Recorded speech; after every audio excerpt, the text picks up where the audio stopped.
Vamos em frente, vamos nós a mais um dia no nosso plano de leitura da Bíblia, lendo a Bíblia toda em um ano, um propósito poderoso e sempre convidando você a persistir, continuar, tá bom? Mesmo que você tenha parado um pouco, vamos em frente. E se você é novo no canal, não se esquece, se inscreve no canal, clica no botão inscreva-se, aperta o sino de todas e você sempre será avisado quando liberarmos aqui os capítulos do dia. Já pegou a sua Bíblia? Pega a sua Bíblia, junte o familiar. Se você está em trânsito, vamos nós, abre o seu coração. Hoje nós vamos para os capítulos 5 e 6 de 2 Reis. 2 Reis, capítulos 5 e 6 e Gálatas, capítulo 2. Vamos começar? Vamos para 2 Reis, capítulo 5, verso 1, e nós lemos: O rei da Síria tinha grande respeito por Naamã, comandante do seu exército, pois por meio dele o Senhor tinha dado grandes vitórias à Síria. Mas embora Naamã fosse um guerreiro valente, sofria de lepra. Naquela época, saqueadores sírios tinham invadido o território de Israel, e entre os cativos havia uma menina que se tornou serva da esposa de Naamã. Certo dia, a menina disse à sua senhora: Como seria bom se meu senhor fosse ver o profeta em Samaria. Ele o curaria da lepra. Naamã contou ao rei o que a menina israelita tinha dito. Então o rei da Síria respondeu: Vá visitar o profeta. Eu lhe darei uma carta de apresentação ao rei de Israel. Naamã partiu levando 350 quilos de prata, 72 quilos de ouro e 10 roupas de festa. A carta para o rei de Israel dizia: Com esta carta apresento meu servo Naamã. Quero que o rei o cure da lepra. Quando o rei de Israel leu a carta, rasgou as roupas e disse: Acaso sou Deus capaz de dar ou tirar a vida? Por que esse homem me pede que cure um leproso? Como vocês podem ver, ele procura um pretexto para nos atacar. Mas quando Eliseu, o homem de Deus, soube que o rei de Israel havia rasgado as roupas, mandou-lhe esta mensagem: Por que o rei ficou tão aflito? Envie Naamã a mim, e ele saberá que há um profeta verdadeiro em Israel. Então Naamã foi com seus cavalos e carruagens e parou à porta da casa de Eliseu. Ele mandou um mensageiro dizer a Naamã: Vá e lave-se 7 vezes no rio Jordão. Sua pele será restaurada e você ficará curado da lepra. Naamã ficou indignado e disse: Imaginei que ele sairia para me receber. Esperava que movesse as mãos sobre a lepra, invocasse o nome do Senhor, seu Deus, e me curasse. Não são os rios Abana e Farfar em Damasco melhores que qualquer rio de Israel? Será que eu não poderia me lavar em um deles e ser curado? Naamã deu meia volta e partiu furioso. Mas seus oficiais tentaram convencê-lo, dizendo: Meu senhor, se o profeta lhe tivesse pedido para fazer algo muito difícil, o senhor não teria feito? Por certo, o senhor deve obedecer à instrução dele, pois disse apenas: Vá, lave-se e será curado. Assim Naamã desceu ao Jordão e mergulhou 7 vezes, conforme a instrução do homem de Deus. Sua pele ficou saudável como a de uma criança, e ele foi curado. Então Naamã e toda a sua comitiva voltaram para onde morava o homem de Deus. Ao chegar diante dele, Naamã disse: Agora sei que no mundo inteiro não há Deus, senão em Israel. Por favor, aceite um presente de seu servo. Eliseu, porém, respondeu: Tão certo como vive o Senhor, a quem sirvo, não aceitarei presente algum. Embora Naamã insistisse, Eliseu recusou. Então Naamã disse: Está bem, mas peço que permita que este seu servo leve para casa 2 mulas carregadas com a terra deste lugar. De agora em diante, nunca mais oferecerei holocaustos ou sacrifícios a qualquer outro Deus, senão ao Senhor. Mas que o Senhor me perdoe por uma coisa. Quando meu senhor, o rei, for ao templo do Deus Rimon, para adorar ali e se apoiar em meu braço, que o Senhor me perdoe quando eu também me curvar. Vá em paz, disse Eliseu. Então Naamã partiu para casa. Mas Geazi, o servo de Eliseu, o homem de Deus, pensou: meu senhor não deveria ter deixado esse sírio Naamã partir sem aceitar os presentes. Tão certo como vive o Senhor, vou correr atrás dele para ver se consigo alguma coisa. E Geazi correu atrás de Naamã. Quando Naamã viu que Geazi corria atrás dele, desceu de sua carruagem e foi ao encontro dele. Está tudo bem? Perguntou Naamã. Sim, está tudo bem, respondeu Geazi. Meu senhor me enviou para dizer que acabaram de chegar 2 jovens profetas da região montanhosa de Efraim. Meu senhor pediu 35 quilos de prata e 2 roupas de festa para eles. Claro, leve 70 quilos de prata, insistiu Naamã. Ele lhe deu 2 roupas de festa, colocou a prata em 2 sacolas e enviou 2 servos para carregarem os presentes para Geazi. Ao chegarem à colina, Geazi pegou as sacolas, enviou os servos de volta e escondeu os presentes dentro de casa. Quando entrou para ver seu senhor, Eliseu, este lhe perguntou: onde você esteve, Geazi? Não estive em lugar algum, respondeu Geazi. Mas Eliseu lhe disse: você não percebe que eu estava presente em espírito quando Naamã desceu da carruagem para encontrar-se com você?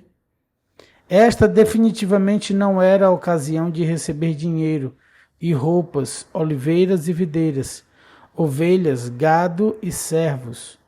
Por isso, você e seus descendentes sofrerão da lepra de Naamã para sempre. Quando Geazi saiu dali, seu corpo estava coberto de lepra, sua pele estava branca como a neve. Finalizamos aqui o capítulo 5 de 2 Reis, vamos ao capítulo 6. Certo dia, os membros do grupo de profetas disseram a Eliseu: como vê, este lugar onde nos reunimos é pequeno demais. Vamos descer ao rio Jordão, onde há muitos troncos, e construir ali um lugar para nos reunirmos. Está bem, disse Eliseu, podem ir. Venha conosco, sugeriu um deles. Eu irei, disse ele, e foi com eles. Quando chegaram ao Jordão, começaram a derrubar árvores. Enquanto um deles cortava um tronco, a parte de ferro do machado caiu no rio. Ai, meu senhor, gritou, o machado era emprestado. Onde caiu? Perguntou o homem de Deus. Quando mostraram o lugar para Eliseu, ele cortou um galho e o jogou na água e fez o ferro do machado flutuar. Pegue-o, disse Eliseu, e o homem estendeu a mão e o pegou.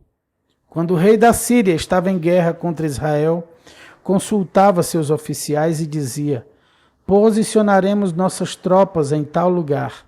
De imediato o homem de Deus advertia ao rei de Israel: não se aproxime de tal lugar, pois os sírios planejavam posicionar suas tropas ali. E o rei de Israel mandava um aviso para o lugar indicado pelo homem de Deus. Várias vezes ele advertiu o rei de que ficasse alerta naqueles lugares.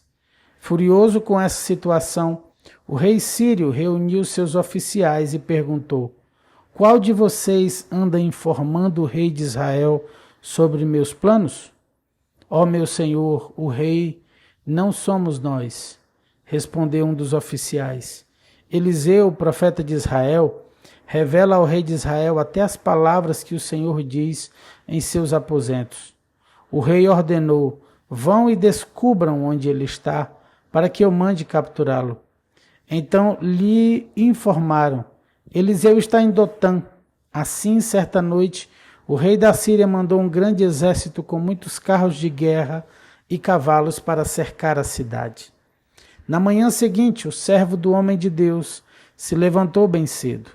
Ao sair, viu que havia soldados, cavalos e carros de guerra por toda parte. Ai, meu senhor, o que faremos agora? Exclamou o servo. Não tenha medo, disse Eliseu, pois do nosso lado há muitos mais do que do lado deles.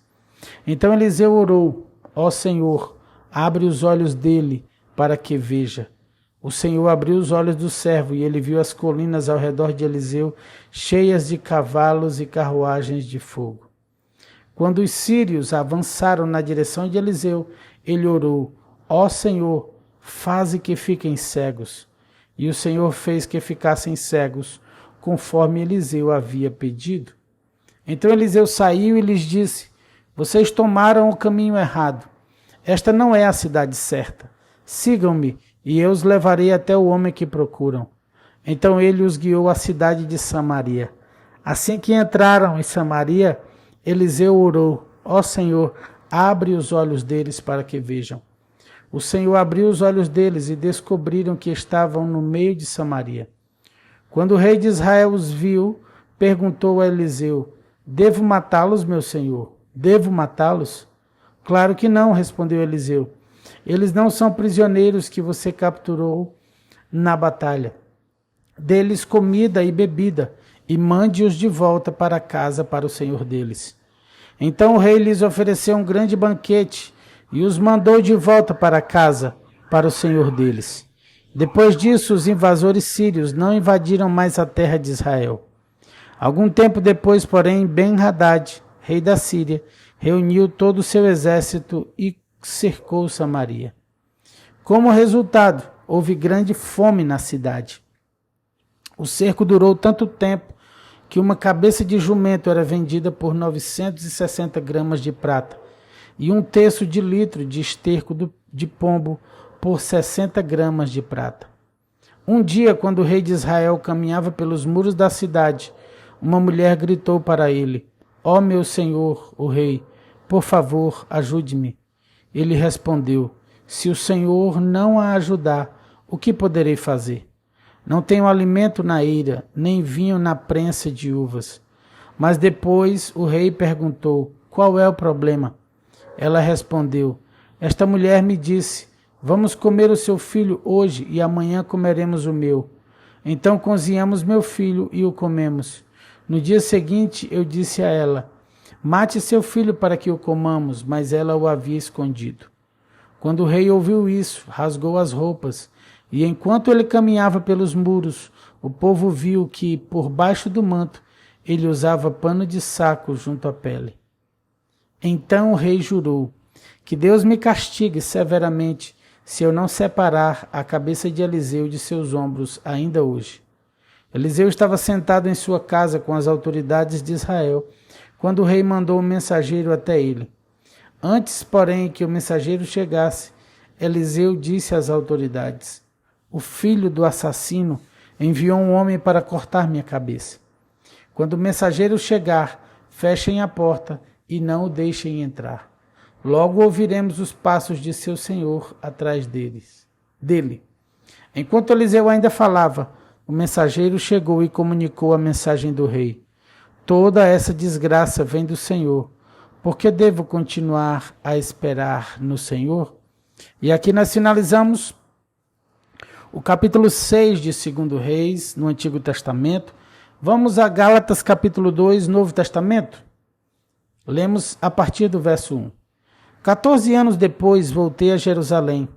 Dessa vez com Barnabé, e Tito também nos acompanhou. Fui para lá por causa de uma revelação. Reuni-me em particular com os líderes e compartilhei com eles as boas novas que tenho anunciado aos gentios. Queria me certificar de que estávamos de acordo, pois temia que meus esforços anteriores e presentes fossem considerados inúteis. Mas eles me apoiaram e nem sequer exigiram que Tito, que me acompanhava, fosse circuncidado, embora fosse gentio. Essa questão foi levantada apenas por causa de alguns falsos irmãos que se infiltraram em nosso meio para nos espionar e nos tirar a liberdade que temos em Cristo Jesus. Sua intenção era nos escravizar, mas não cedemos a eles nem por um momento, a fim de preservar a verdade das boas novas para vocês. Quanto aos líderes, cuja reputação A propósito, não fez diferença alguma para mim, pois Deus não age com favoritismo. Nada tiveram a acrescentar àquilo que eu pregava. Ao contrário, viram que me havia sido confiada a responsabilidade de anunciar as boas novas aos gentios. Assim como a Pedro tinha sido confiada a responsabilidade de anunciar as boas novas aos judeus. Pois o mesmo Deus que atuou por meio de Pedro como apóstolo aos judeus, também atuou por meu intermédio como apóstolo aos gentios. De fato, Tiago, Pedro e João, tidos como colunas, reconheceram a graça que me foi dada e aceitaram Barnabé e a mim como seus colaboradores. Eles nos incentivaram a dar continuidade à pregação aos gentios, enquanto eles prosseguiriam no trabalho com os judeus. Sua única sugestão foi que continuássemos a ajudar os pobres, o que sempre fiz com dedicação.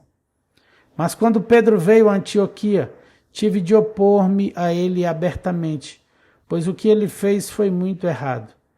No começo, quando chegou, ele comia com os gentios. Mais tarde, porém, quando vieram alguns amigos de Tiago, começou a se afastar com medo daqueles que insistiam na necessidade da circuncisão. Como resultado, outros judeus imitaram a hipocrisia de Pedro e até mesmo Barnabé se deixou levar por ela. Quando vi, não estavam seguindo a verdade das boas novas. Disse a Pedro diante de todos: se você, que é judeu de nascimento, vive como gentio e não como judeu, por que agora obriga esses gentios a viverem como judeus? Você e eu somos judeus de nascimento e não pecadores, como os judeus consideram os gentios. E, no entanto, sabemos que uma pessoa é declarada justa diante de Deus pela fé em Jesus Cristo e não pela obediência à lei.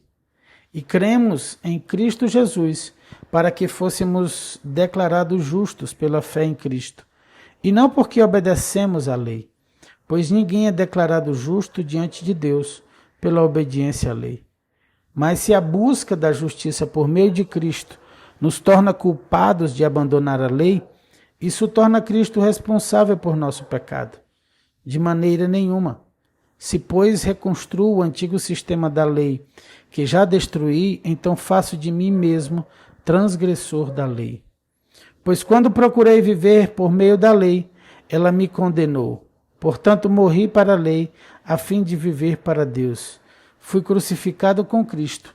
Assim já não sou eu quem vive, mas Cristo vive em mim. Portanto, vivo neste corpo terreno pela fé no Filho de Deus, que me amou e se entregou por mim. Não considero a graça de Deus algo sem sentido, pois se a obediência à lei nos tornasse justos diante de Deus, não haveria necessidade alguma de Cristo morrer. E aqui nós finalizamos Gálatas 2 e os capítulos de hoje do plano de leitura da Bíblia. Antes de finalizarmos e encerrarmos, quero orar pelo nosso dia e orar por você. Pai, louvado seja o teu nome, louvado seja a tua palavra. Deus, muito obrigado por mais um dia no plano de leitura da Bíblia. Estamos avançando, Senhor, nesse propósito de ler toda a Bíblia em um ano. Eu quero orar pelo nosso dia, eu quero abençoar os nossos irmãos aqui, eu quero declarar um dia, Senhor, de milagres, um dia cheio da tua presença, um dia de manifestação do poder de Deus. Senhor, vem sobre cada vida, sobre cada lar, sobre cada família, sobre cada necessidade. É o Senhor que conhece cada necessidade, é o Senhor que conhece cada dor, cada coração. Nós colocamos o nosso coração em teu altar. Consagramos nossas vidas para vivermos esse dia e pedimos a tua bênção, a tua paz, a tua prosperidade sobre todo o teu povo. Oramos a ti, Senhor, e consagramos esse dia no nome do Senhor Jesus. Se você que está do outro lado, se você crê comigo, diz aí amém, e glória a Deus, e aleluia. Beijo grande no seu coração, amo sua vida, fica na graça e na paz do Senhor Jesus. Tchau, tchau.